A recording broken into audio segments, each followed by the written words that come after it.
Hello, welcome to the final episode of An Old Pit Abroad. I'm a changed man now, on a health kick. Frost. Oh, it's good. 4.2. I've been sleeping for quite a lot of the day, but I feel a little bit better now. Still not great, but good enough for an 8-minute walk to the beach to see the sunset. I think I might be a bit late though.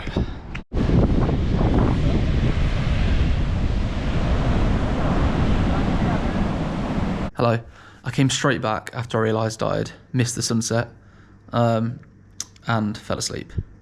But I did speak to the owner of the hotel as I came back in about that beach, and she was telling me that basically they have a bit of trouble getting customers at this time of the year because the beach is very different now to how it is in the summer months or our summer months. She's saying that like July, August, September, the beaches are like gorgeous. The water's really transparent and blue.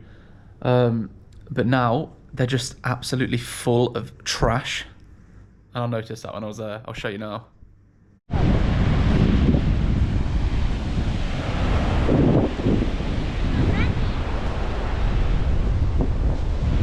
Just look at the amount of shit. So that's that.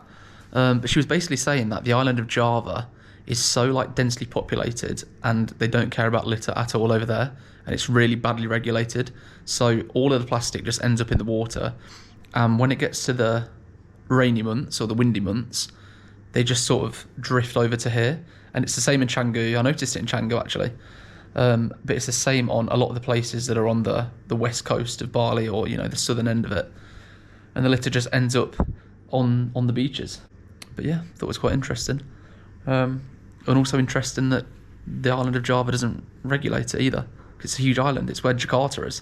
So, yeah, not sure. Well, tonight's another night where I'm not going to eat dinner, but not through my own sickness. I'm not feeling that bad at the minute.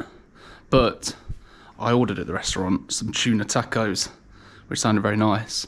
And I thought, I don't know what I thought they'd be. I thought they'd be either like fully cooked tuna steaks, like sliced, or like tinned tuna, maybe. Is that a stupid thing to think? I don't know. I've only been eating fish for a year, so I'm not sure how they're meant to come. Anyway, I got them and they were like fully raw, and I took a look at them and I thought, oh, that's gonna make me worse, isn't it? So I've said, oh, I'm just gonna eat in my room, hope you don't mind. So I brought it up here. I finished the rest of the plate, which was a bit of avocado really, and I've binned the tuna and taken my plates back and gone, oh, yummy. But now I've got to hide the fucking tuna in the bag without them realising, so I don't offend anybody, because they spent a long time on it. Oh, I've double bagged it. Hopefully it's okay. Good morning, day 52 of An Old Pit Abroad, and it's the final day abroad. It's a lovely one, as you can see, and I've got a good day in store today. I'm going to a cultural park where there's a lot of monuments, a lot of statues. There's one fairly big statue apparently. And I know that sounds boring, but I'm going to tie it in with a bit of a Q&A. I have asked family and friends for questions, and they're still coming in now. So as they come in and as I'm walking around the monuments, I'm going to answer them. So it should be quite interesting. Let's see how it goes. See you later, my friend. Check it out. It's okay, yeah, I got it all. Okay. Thank you.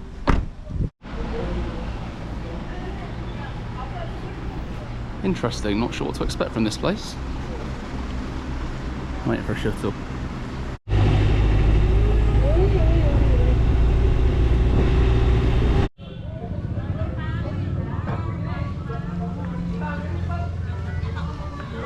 I'm not gonna lie, I thought this was like an ancient cultural place with a load of monuments. There's a bloody Starbucks. So I asked you all for your questions and you didn't disappoint. I've got absolutely loads to get through here. Some of the questions are nice and wholesome, and some of the questions really aren't. I've made the mistake of asking Ben Lomas. I knew this would happen. Right, let's get this started. I'll answer a few of the more basic ones first. Best place I visited? Oh, I actually don't know.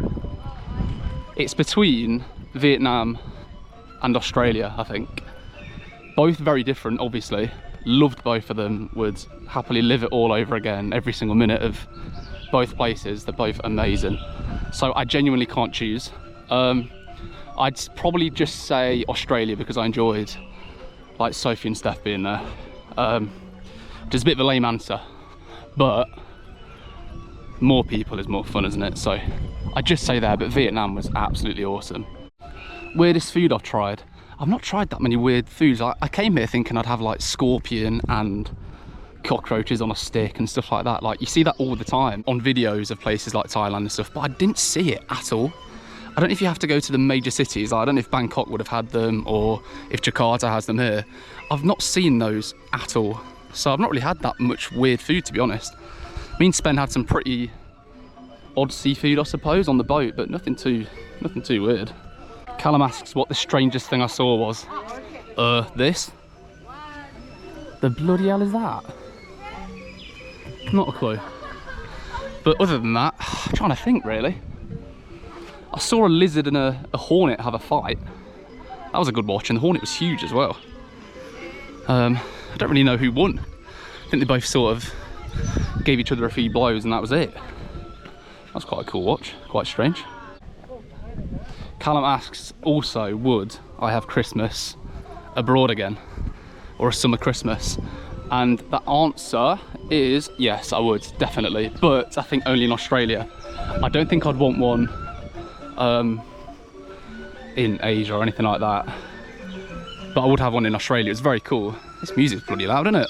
I really enjoyed it. I wouldn't want to do it all the time. I really missed the coziness of a British Christmas. And like when you spoke to the Aussies that had obviously been there all their life and never had a cold Christmas, they couldn't really grasp the concept of a cold one either. Like for them it's all about going to the beach and having beers and barbecues and stuff. So it's very cool. I'd love to have another one at some point, but next year hopefully we'll be back in England. Oh my god, look at the size of that snail. Oh, it doesn't look that big on the camera, but it's pretty big. It's the first time I've seen a snail on this entire trip, with about 4 hours to go. Is that interesting? Maybe. Anyway, next question. What have we got here? What do I miss the most from home? Or the most from England? So that's slightly different, isn't it? Because obviously I miss my friends and whatnot and playing football. What do I miss from being at home? I miss being able to use the tap water to brush my teeth, which is a really weird thing, but to always be in the mindset of like, oh, I've got to use bottled water and just hoping you don't forget, otherwise you're gonna get ill, is really weird. So like every time I've bought water for the hotel, I've had like 2 big ones for the room, and then I've always had to buy a little one to put next to the tap. And I'd cover the tap in a towel to make sure I don't use it. And I was doing that in Thailand, Vietnam, Cambodia, and especially Bali, to avoid the barley belly, which didn't work.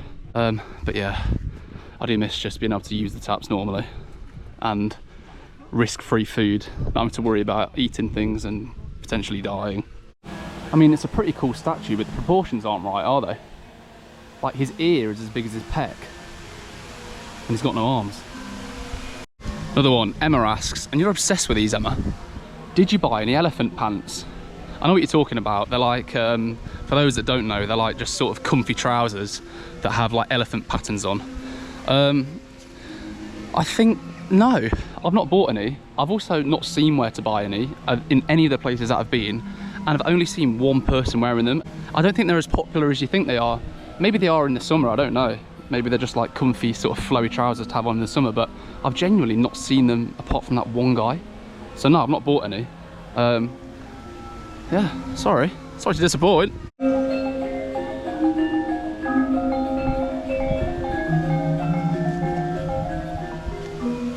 Don't look at that, I'm saving that for later. That's the grand finale. You didn't see that. When I asked Ben Lomas for some questions for it, he said, can I remain anonymous? Which says all you need to know. But you're not having that for this one. He asked a very stupid question, shock. Have you found yourself? I felt closer to finding my grave the last few days, not gonna lie. Very choppy. But finding myself, what a load of bollocks. Was Spencer a boring travel partner? Yeah.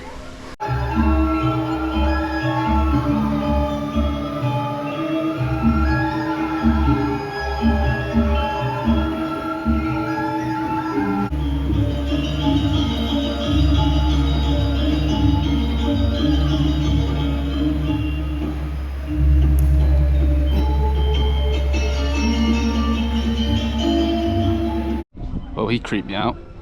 I was just about to give a really wholesome answer on the Spencer question, but I got forced into the amphitheatre, so I'm not going to do it now. It's alright. I'm joking, obviously. I loved every second in Vietnam with Spencer, and Australia as well. Couldn't have wished for anyone better to spend that time in Vietnam with at that point, I don't think. Always on the same wavelength, always wanting to do the same things. It was just wicked, really enjoyed it. Genuinely one of the best, like, 10 days of my life, I suppose. And to be honest, I was a bit nervous when I left Doha to come to Vietnam and see Spencer for the first time in, what, 3 years. I don't really know why. Maybe because, like, you don't know if you're still going to be on the same, like, wavelengths and stuff. Like, 3 years is a long time, and especially at our age period, you change a little bit. So you can never be too sure. But no, I'm very glad that that wasn't the case. And he's turned into quite a decent bloke, and don't know what that is. Yeah, he's turned into quite a decent bloke, and I am pretty proud to know him. And all of that was a lie. On the subject of Spencer, I have had another question from Mr. Lomas that I'm going to send to Spencer and see what his answer is. But I'm going to answer it now, and I'm going to see if his answer is similar to mine, and I'll put it after this. So I've got no idea what he's going to say. The question is, on your travels, of all the people you've met, local or even the people around you, what was the worst nationality and why? Well, it might not shock you. USA! Yeah, sorry to the Americans. I know it's not all of you, if there's any watching, but you know that they've just got that stereotype, I suppose, where they're just loud and obnoxious and talk about absolute crap all the time. Not that I don't do that, but they do it at 5 times the decibel level of anyone else around them. Well, yeah, that is absolutely bang on. And the example that made me think of them is when me and Spen were on the boat in Halong Bay. There was maybe 8 couples on this boat, or 8 pairs, and we were on there for 2 nights, and there was this American couple, and to be fair, the fella wasn't too bad, he was quite quiet, but his wife, oh my god, the loudest thing ever, didn't care about anyone around her at all, was just shouting. And there was a part of the trip where we took a really peaceful and serene rowing boat around this fishing village, and it was like 3 people to a boat, 4 people to a boat. And she wasn't on our boat, but she was on one about 100, 200 meters ahead of us, and she was all you could hear, echoing off the mountains and stuff like that. Oh, it was driving us both absolutely insane, to the point where, like, when you just heard her open her mouth, it'd just go, just wanted to headbutt her. Oh. Have you ever heard of Ohio? Yes!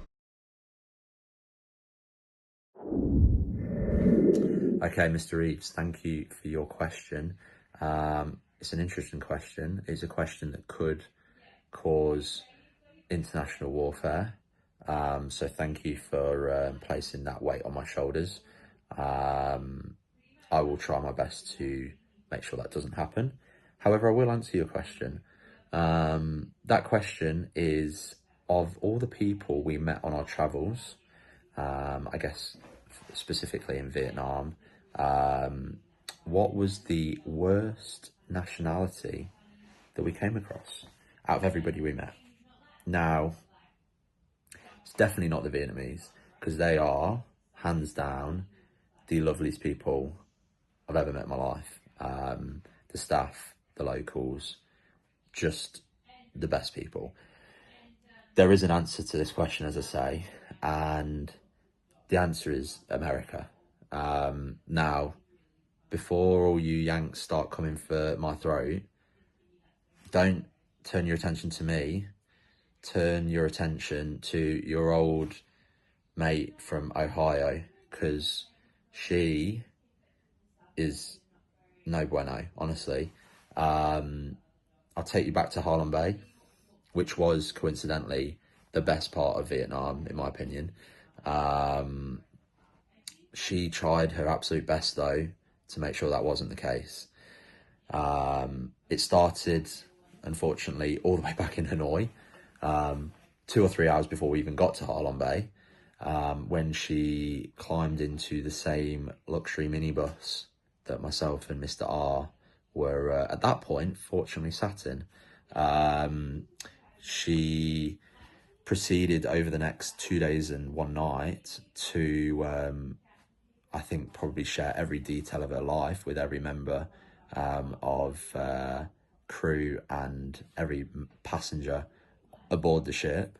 I can safely say I didn't actually ask to hear that, nor did I actually ever say anything to her. She could easily be the most obnoxious person I've ever met in my life. And she can get in the bin. The classic example of this was when we were in the floating village, and we were being kind of boated around on sort of the small little boats by the locals, and there were maybe, I don't know, 4 or 5 boats, and our whole boat of, I don't know, 20 people or so, 25 people, was split across these 4 or 5 boats, and myself and Mr. R were in the last boat right at the back, and this bitch was in the first boat at the very front. So she was honestly a good 200, 300, 400 meters. It may as well have been a kilometer. In fact, she may as well have been sat right next to me. All you could hear going through the most serene, like, beautiful, surreal scenery and like the most unbelievable thing I've ever done in my life, all you could hear was her. Do you know how loud you have to talk for your voice to travel a kilometer? Like, you'd think that's not possible. Turns out it is. She needs to learn to use an indoor voice, and I hope I never cross paths with her again. Mr. R, I'm sure that is probably going to be the same answer that you give. Back to you in the studio. Come on, Arsenal. So Spen's answer should have been before this. I'm really hoping we said the same thing, because I can't imagine what else he'd say. It just wound us up so much at the time. It was ridiculous. I've got a lot of questions left, so I'm gonna have to rattle a few little ones off quickly. Has luggage ever been an issue? Not once, apart from the fact that it was so heavy. Oh, sorry. It says, has language ever been an issue? Also not once. Everywhere in Asia has been ridiculous. English has been amazing. It's so embarrassing the whole time that you know you have to force them to speak your language, but it's been ridiculous. And they know, like, they speak better English than half the people in England, and they still apologise if they just forget a word or they have to think. It's crazy. It's been absolutely amazing. Where would I live of all the places I've been? Melbourne, I'd say. I'd live somewhere in Australia. I couldn't, like, parts of Asia are beautiful, but I couldn't live there. It'd just be too much. Just too full on. Even in the quiet places, it's a bit too full on. And I know, you know, London's not quiet, but at least I'm sort of used to that. I couldn't totally change cultures and live in somewhere that hectic. So yeah, probably Melbourne. Where sold the best football shirts? Ooh. Oh, there was a place in Vietnam in Ho Chi Minh that was ridiculous. It's where I got the Bayern top, the Ronaldo shirt, Henry's United shirt, and something else, forgot what it was. Oh, that Barcelona shirt. And all of them cost like £9. And the shop was full, all different teams. I could have got some like Spurs shirts and all sorts, even, you know, teams that small. But yeah, loads of them. Here you go, the big reveal. This is what we're here for. It's quite a big boy, isn't he? I'm not sure what it depicts. I've got to pay to go in, but it's like another 20 quid. I'm not sure I want to do that. Just looks like a fella riding an eagle, to be honest, or some sort of bird. Oh, I'm gonna get hammered for this. I'm gonna have to look it up. But it's huge. Even on the boat back over from Gili T, you could see it from miles off. Cost $100 million to build this, by the way. That is a fact I do know. See, I'm not wandering around aimlessly. And it took 25 years to build. which is quite a short time frame, isn't it, really, for something that big? Or is that long? I don't know. They've got some pretty scary costumes that they shove on for all these dances. Ew. If anyone wants to know what it's like waking up next to Spencer when you're in like a shared room, this is what it looks like. I'm telling you, it's really not far off. And this is when he's finally put a bit of makeup on. Well, I'm sorry, I've done the usual, I've lied to you, but only half lied, not too bad. It did cost 100 million, but it took 28 years to build. And it was only finished in 2018. What? I thought it was like an ancient place, this. 2018. I didn't even see Leicester win the league. Bloody ancient cultural park. What a load of crap. And I did do a bit of research because I felt a bit guilty for saying it's a man riding an eagle. It is the fella riding the... This thing's got a name. The fella riding it is the god of time, right? And the bird wanted to liberate its mother. So gave the god of time a ride on it in return for that. It's some sort of Hindu story. Don't know if that's interesting. Thought I'd give you a little bit of culture. Where was the safest place you went? Probably Vietnam. I think that's just why I loved it so much, because it was beautiful and so safe. Where was the most dangerous place? Or where did you feel unsafe? East Croydon train station, probably, on the way to Gatwick. Oh, I got a rough one here. Did I prefer being with Spencer or Sophie on the holiday? Why would you ask that? Anyway, the answer's Steph. If you had to put your worst enemy in one of the places you've been for the rest of your life, where would you put them? Oh. Probably in the desert in Doha, where I did that sandboarding. Just because, like, we drove for like an hour and a half and there was just nothingness but sand and sand dunes. That'd be a pretty rough place to be, especially in the summer. I know that's what deserts are like, but it was still a bit mind-blowing. Alternatively, I'd put them in my exact room. No, I'd put them in a shared... Would I put them in a shared room? Yes, I'd put them in a shared room with shared toilets in Gility, in that same hostel I was in, but they have to have barley belly as well, because that was horrific. Favourite piece of local lingo? I love the word heaps, the way they use it. In context, it's like, there's heaps of statues in that cultural park, or did you have a lot of beers last night? Yeah, I had heaps, you know, that sort of thing. Yeah, the Aussies have some cool words for stuff. I like all the measurements of beer as well. You've got pot, schmiddy, schooner, pint, jug. I know we have pints and jugs, but the rest is all quite cool. I sort of wish we had the schooners and the schmiddies at home as well, because they're the perfect size. Sometimes a pint's too much. And they get flat, pints, whereas a schooner is like, oh, the perfect amount. So I've had another two. What is one thing I'll always remember and one thing I'd like to forget?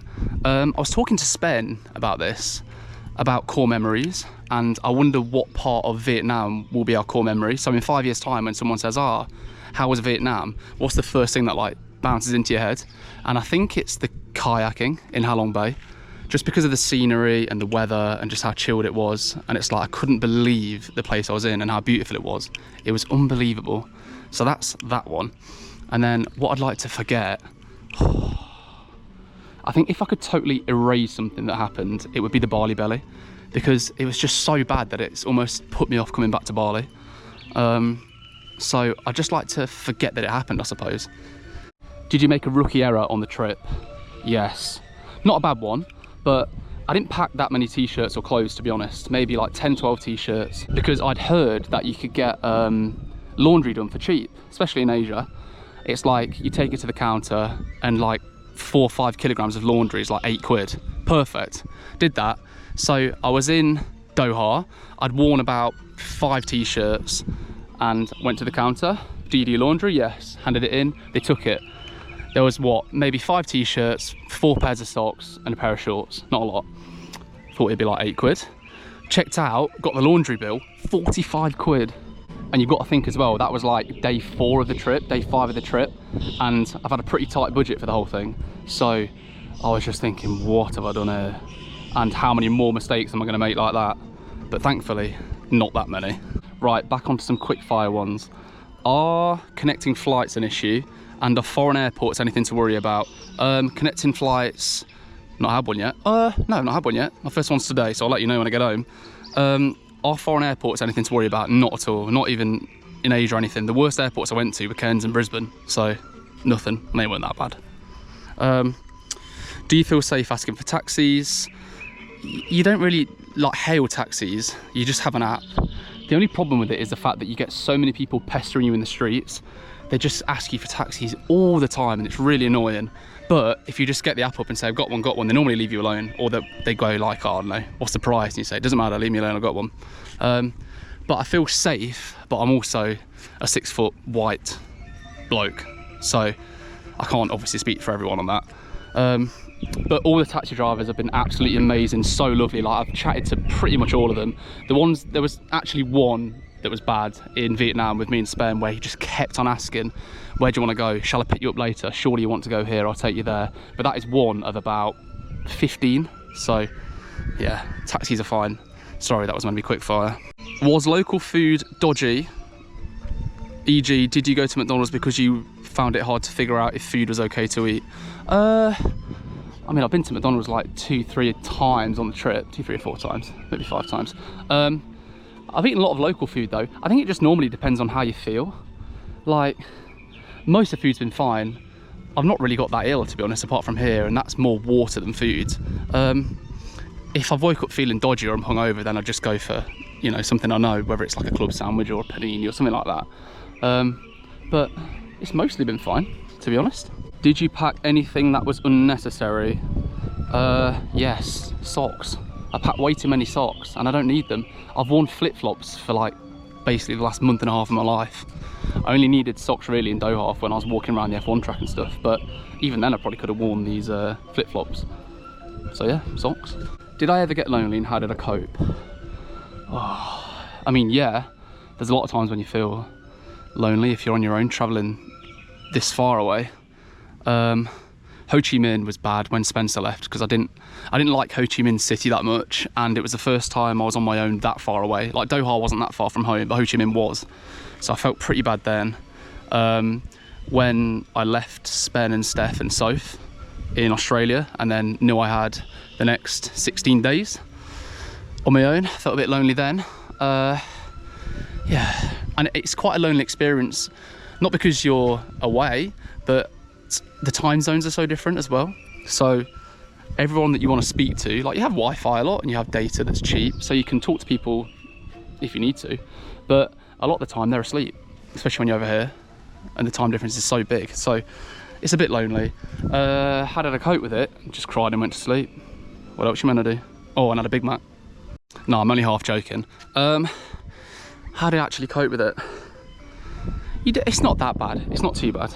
Obviously it'll be different for different people, but like, there's people up at certain times that you can chat to and stuff, and also there's a lot of people around that you talk to, strangers and people that work in your hotel and people that are in your hotel, and everyone's up for a chat.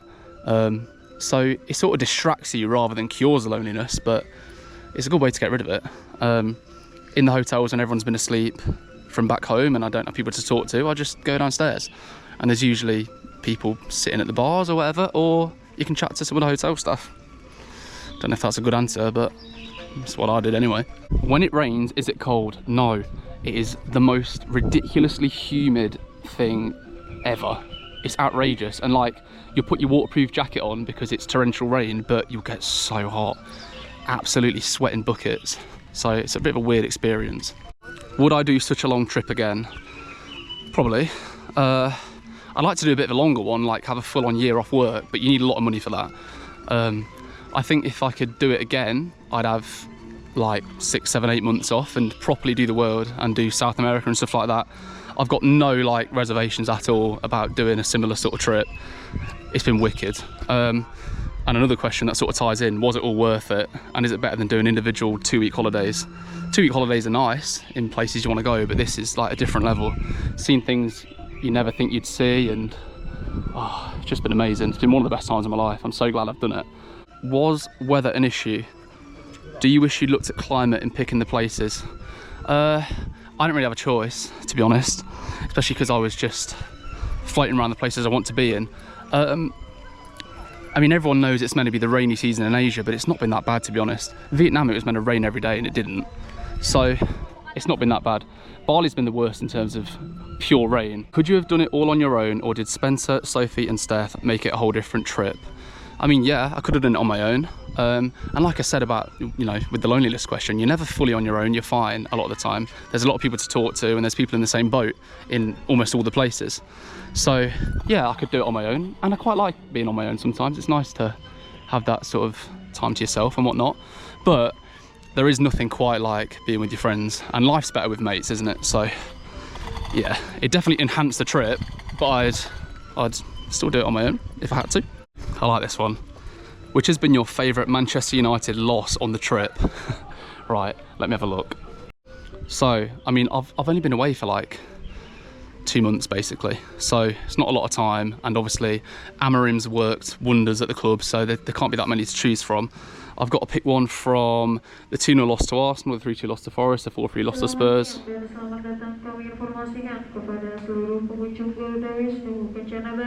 Sorry, I got very rudely interrupted. I'm going to have to repeat them. 2-0 loss to Arsenal, 3-2 loss to Forest, 4-3 to Spurs, 3-0 to Bournemouth, 2-0 to Wolves and 2-0 to Newcastle. United are back! The answer is all of them. I live and breathe for Liverpool wins and United losses. I don't know how we drew to them, but we did. But yes, a United loss is a good day for me. So I've got a question now, 2 questions from Cal and Holly, lovely Cal and Holly. They've been very regular viewers of the channel. Thanks guys. They've sent me in a question each, so I want you to guess whose question's whose. Question 1, what was your favourite animal that you saw on the travels? Question 2, at any point did you fancy one of the ladyboys? Question 1, my favourite animal has to be the turtle that I saw in Cairns. Like, there's amazing animals that I saw in the zoo, an Australia zoo, obviously, very wicked, but to see a turtle in the wild, I don't know if they're endangered. Are they endangered? Probably. I reckon they are. So to see it in the wild was, oh, amazing, and to get that close as well, so cool. Cal, I'm coming on to your question now, boy. Now, if you think Cal's a creep, there's been a lot of ladyboy questions, but it's okay, I get the intrigue. So I'm going to reel them off all at once. Are ladyboys real? Yes, they're real. At any point, did you fancy one of the ladyboys? No. No, Cal, no. I didn't. But what I will say about the ladyboys is they look ridiculously like girls, obviously, but to the point where the work that they have done must be so expensive, and they don't earn a lot of money over here. So to afford all of that work is ridiculous, and like, there was so many of them that you genuinely would not know that they're a ladyboy until they talk and they sound like Sean Dyche. It's crazy. How many times were you propositioned by ladyboys on your trip, and did you take them up on the offers? Again, no. But obviously Thailand's absolutely full of them. It's like a popular thing. They don't normally bother you, I don't think, unless you sort of go searching for it. They must have a certain clientele. But in Patong, which was where that big Russian mafia area was, you'd walk down that strip and they'd come out and grab your crotch. And the amount of times I had to dodge them flying, the first time it happened, I was like, oh my God, did not expect it at all. But they were all doing it. It's just normal, which is really weird. Obviously not very nice. But yeah, I suppose if that's being propositioned to, I reckon they tried it about 24 times, maybe. I only walked down there twice. Now, one final ladyboys question from my mate from work, Simon, and it's a bit of a dodgy one. If you don't like rude stuff, I'd maybe just skip the next 2 minutes. Simon says freeze. Simon says, if you were stuck and you were an inch inside of a ladyboy and a ladyboy was an inch inside of you, which way would you move? What the?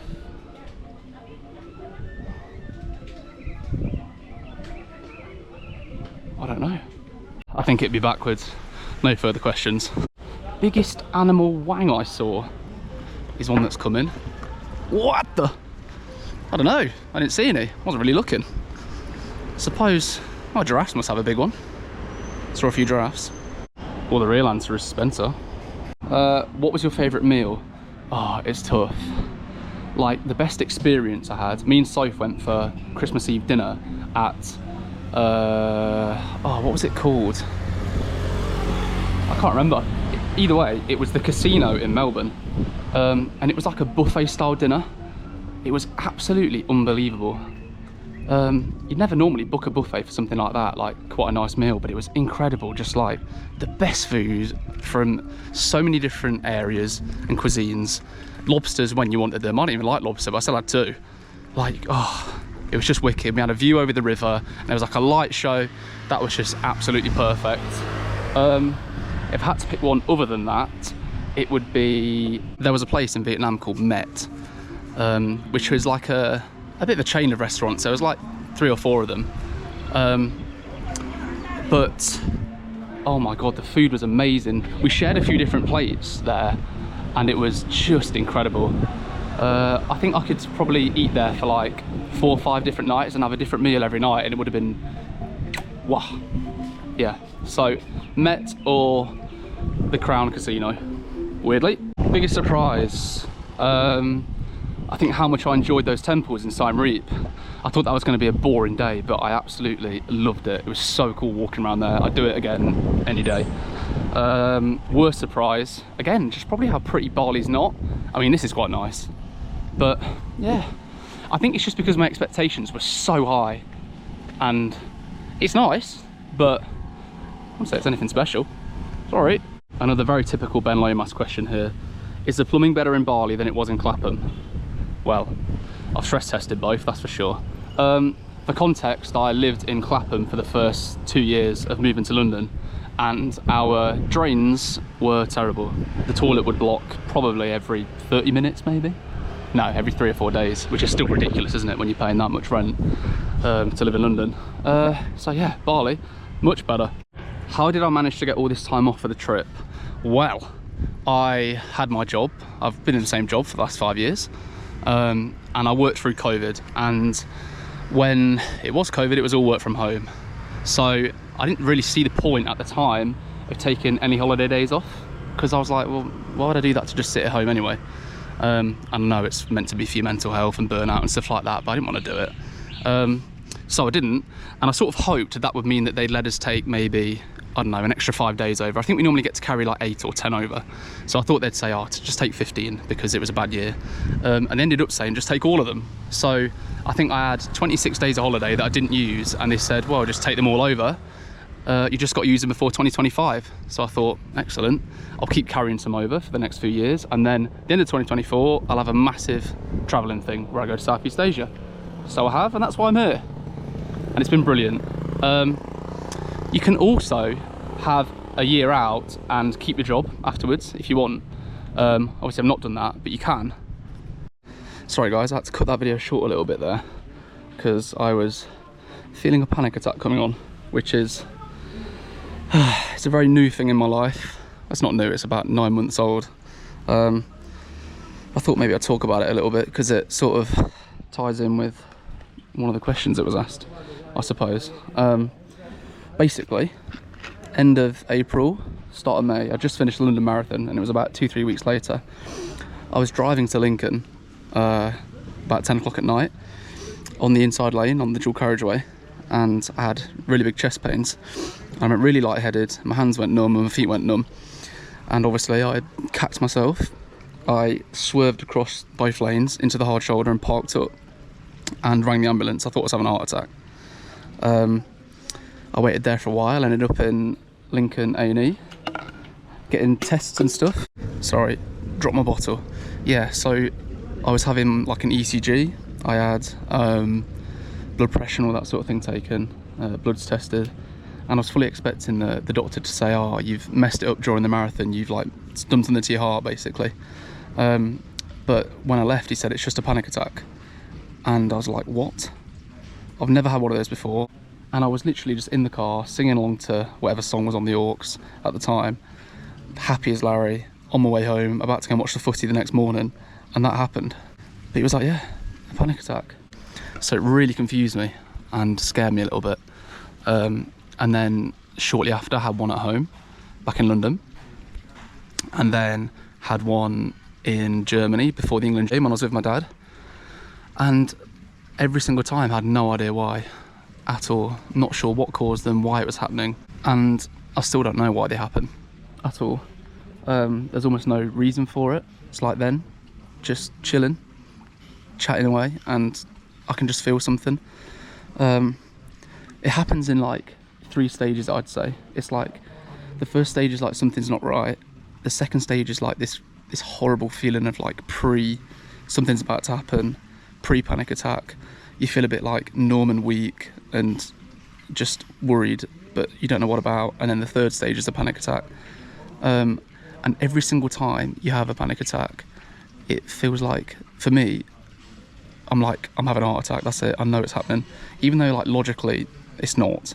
And I know now if I had one in 10 minutes, I'd know that it's not a heart attack. But when it happens, you just don't think straight at all. And they're really scary. And I've almost now got a little bit of a fear of having one, which doesn't help. But in the last sort of like 2 months before I left for this trip, I knew or learned how to catch them in that sort of first stage where I know something doesn't feel right, and it's like breathing techniques and different thought processes, and you can Google them if you ever have panic attacks, and there's a lot of different things and they work. But at the start I did not know what to do about them at all, and it's confused me all year. I've not felt sort of normal since then because I don't know why they're happening. I'm lucky now that I've sort of managed to catch it and they don't go that far.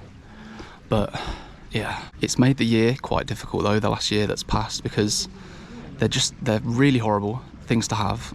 And that sort of second stage where you feel a bit weak and numb and something's about to happen, that's horrible, and it can last like hours or a whole day. I remember really vividly there was a day out with Scott when he came to London, and we just went drinking all day, but I felt like that for like 5 hours, and it just sort of ruined the night, probably for both of us. Tried to like plough on with it and whatever, but not ideal. And obviously poor Sophie, she's been living with me being like that for a long time. And it definitely makes me like act differently and be different. Be like more snappy and more standoffish and stuff, which is not nice, I don't mean it. But a lot of the time I'm just thinking about myself, and I'm scared that it's about to develop into a full panic attack, so I'm not really thinking about what I'm doing or how I'm talking to people around me, or stuff like that.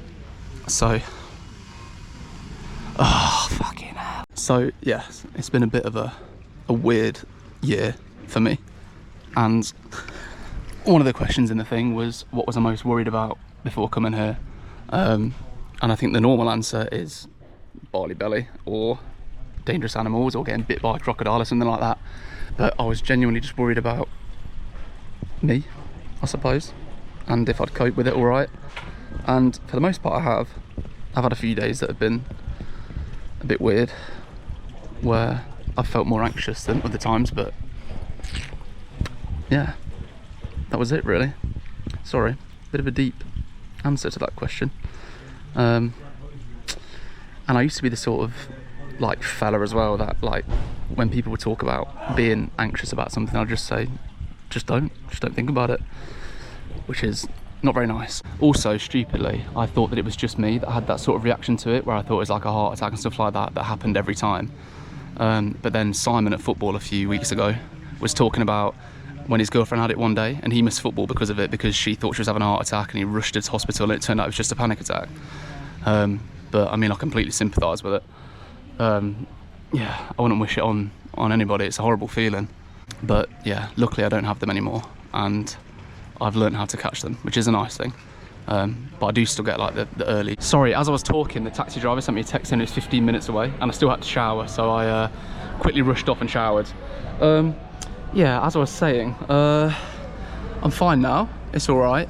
I still get like a lot of waves of, well, I suppose it's anxiety. I almost don't even like calling it that. It's a bit embarrassing, which is a bit stupid, but it's had a few weird effects on me. Like, I think because the first time I had a panic attack was in a car, every time I get into a car now, I get really anxious about stuff, which is not me. Like, I love driving, I love doing stuff like that.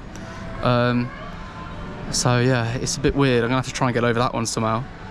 And if I exercise, like running or play football or whatever, I get anxious then as well. And I like overly focus on my heart rate and stuff like that. So I don't know. It's weird. I need to get over both of those things, and I'm sure I will. Well, I've got a marathon in 12 weeks. So yeah, I'm sure it'll be all right. I think the whole holiday and managing to be on my own and be all right for this amount of time has gone quite a long way, and I already feel a lot better for it. So that's great news. Back to the questions. Another good one from Mr. Jones. What was worse, smashing your GoPro or getting Barley Belly? Oh, both horrific. The GoPro was bad because, one, it's not mine, and two, when it happened, obviously I'd scraped all my knees up, scraped my arms up. Very embarrassing. People on the train saw it happen and were just sort of staring at me as I got on the train. The GoPro just sort of slid across the platform, as did my phone and my watch. I don't know how neither of those broke as well. And then when I got on the train, I was sorting out my shirt and stuff, so because I was wearing white linen and I didn't want it to get bloody, so I was sorting all that out, and I hadn't even thought about the GoPro. And then I noticed Sophie was holding it, but I didn't see how bad it was. And I said to her, "Oh, don't tell me it's bad." And she does this thing where if something bad's happened, she'll go, "Oh, it doesn't matter. It's fine, it doesn't matter." Like when her blood sugars are low and I'll say, "How low?" she'll go, "Oh, it doesn't matter, it's fine." So instantly I knew it did matter and it wasn't fine. Yeah. So when she turned it around and I saw that screen, oh my God. I was angry about it for about an hour. But that's something that money can sort, isn't it? Not that I'm bloody Bill Gates, but like, you can just get a new one, and I could just buy Linda and Tim another one. Whereas the Barley Belly is like, there's just nothing you can do. I was staying as hydrated as I could, and I still felt absolutely crap the whole time. So, it's got to be the Barley Belly. Best and worst beer. Now I spoke to Spencer about this because I'm not sure. There's 3 beers that are amazing. There's one called Huda, another one called LaRue, and they were both Vietnamese beers. And then there was Stone and Wood in Australia, which I absolutely love. And I was saying to Spen, like, I don't know which one to pick. So he said, well, just pick your best beer, as in the time when you had your favourite beer. And I think that was maybe 2 occasions. The first being on the balcony in Vietnam, overlooking Luna's shop, when me and Spen had the first LaRue. That was amazing. Just because we'd finally got to a nice hotel after being in a few rough hostels in Hanoi, and yeah, and it was good beer, so that helped. And the second time would have been on the beach in Melbourne with Spencer, Steph and Soph, watching the sunset. I don't even know what beer that was, but that was like my favourite time of drinking, I'd say. And the worst beer, it's got to be Saigon, I'm afraid. Sticking with the theme of beer, I have what was the cheapest and most expensive beer in Great British pounds. Well, most expensive was Doha Airport. I had a pint of Stella and it cost me £14.70, I think, or £14.50, something like that. And the cheapest was in Hanoi. We had a pint of beer for 43p, and it was very nice. Now, I did actually get a normal one from Mr. Lomas, which is a bit rare. He said, from your experience, what was the most overrated attraction and which was the most underrated that you recommend to others? Well, the most overrated, sorry, was Pub Street in Cambodia. There wasn't even a pub on it. You can't have a street called Pub Street and not have a pub. What's all that about? And it wasn't very busy. I think it was just a bad time of the year, but yeah, so overrated. But I'm not gonna talk down on Cambodia anymore. I loved it. And the most underrated that I'd recommend to anyone to go to, Australia Zoo. You cannot beat it. So good, so legendary, amazing animals, amazing people, just wicked. Had the best day. And Ben's final question, he tried to take the piss.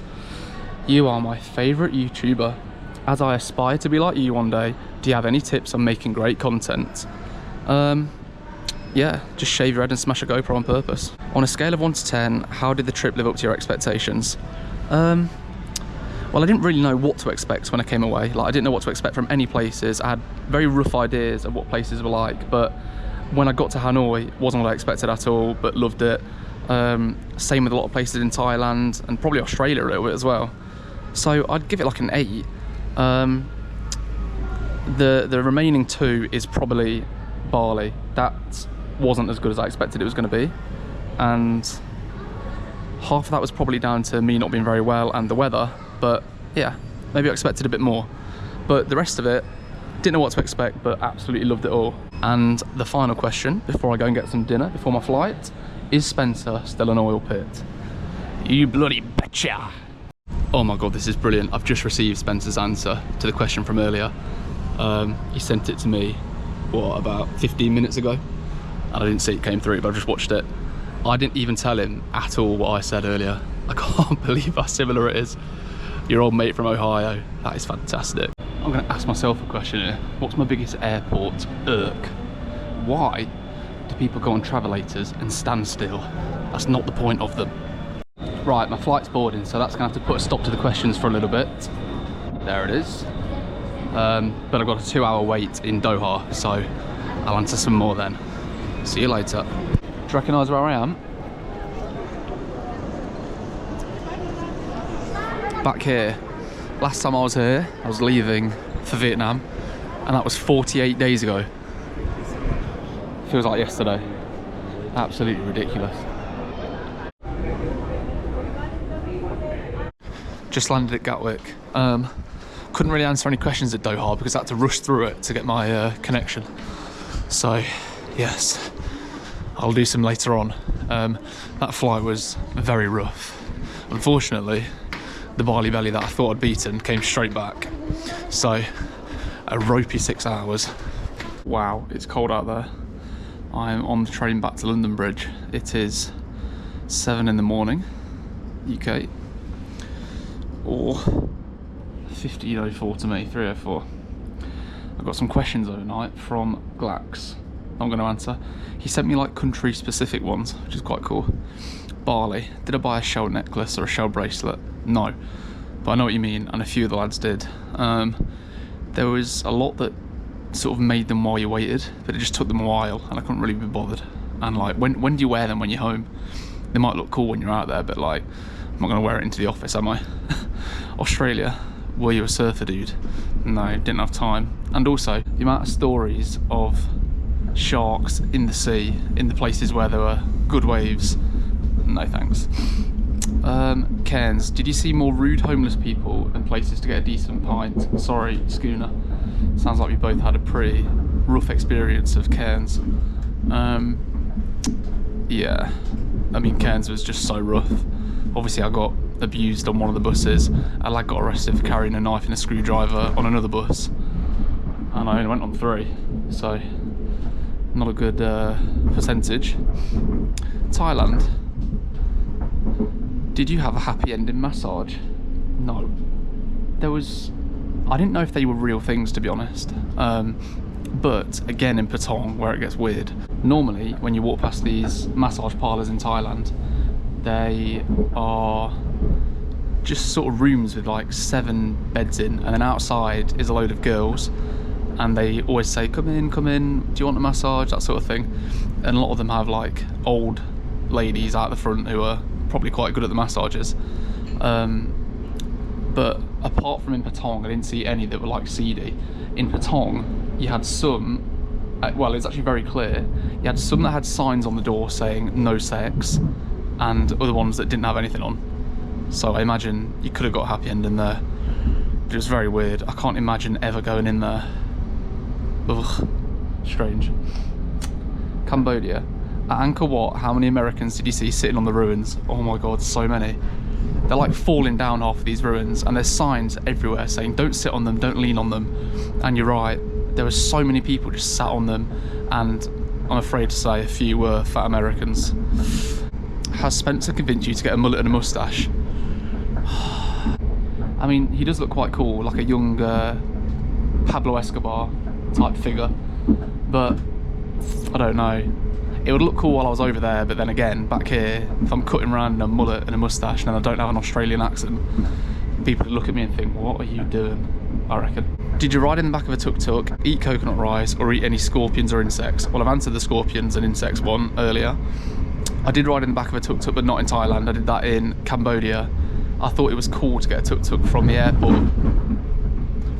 to the hotel, but it was an hour and 45 or an hour and a half, something like that, on the worst roads. Not ideal. Did eat coconut rice, very nice. I also had mango rice and pineapple rice, which is also very nice.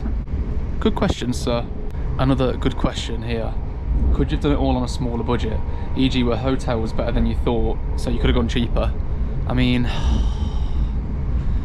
yeah, I could, but I wouldn't have enjoyed it.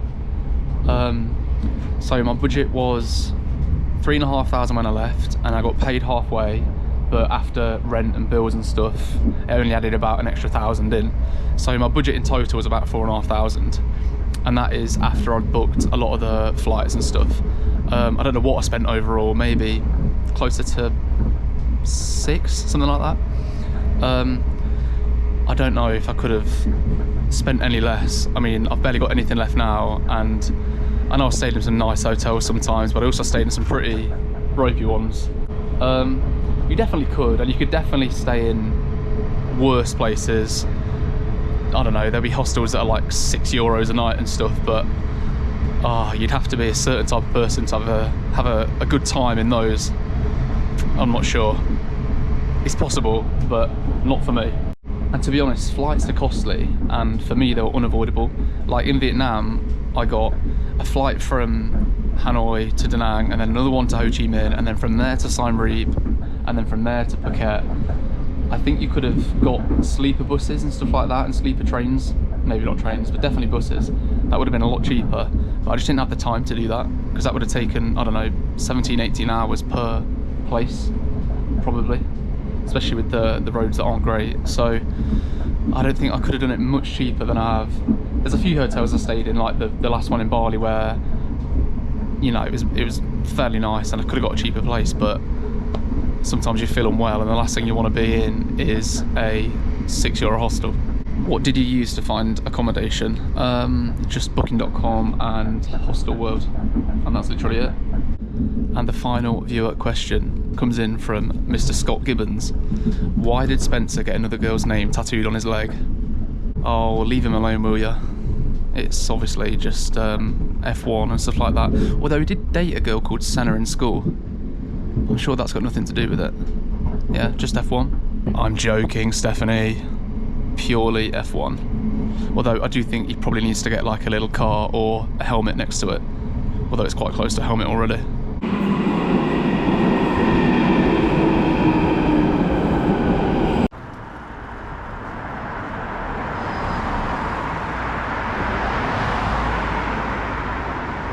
Well, I'm almost home now, which means this whole thing is nearly over. Thanks for watching the entire time.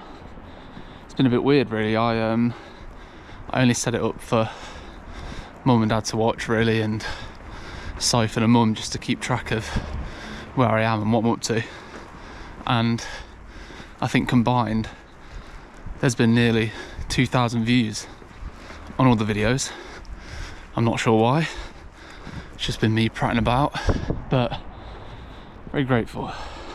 And it's been very fun to do and give me something to talk to for the times when I have been on my own, which has been lovely. Maybe one day there'll be a series 2. I'll have to save a bit first though. Not yet. Which one's mine? Oh, we're here. You get the one final question. Can we get a McDonald's breakfast? Woo! And for the very last time, Prost.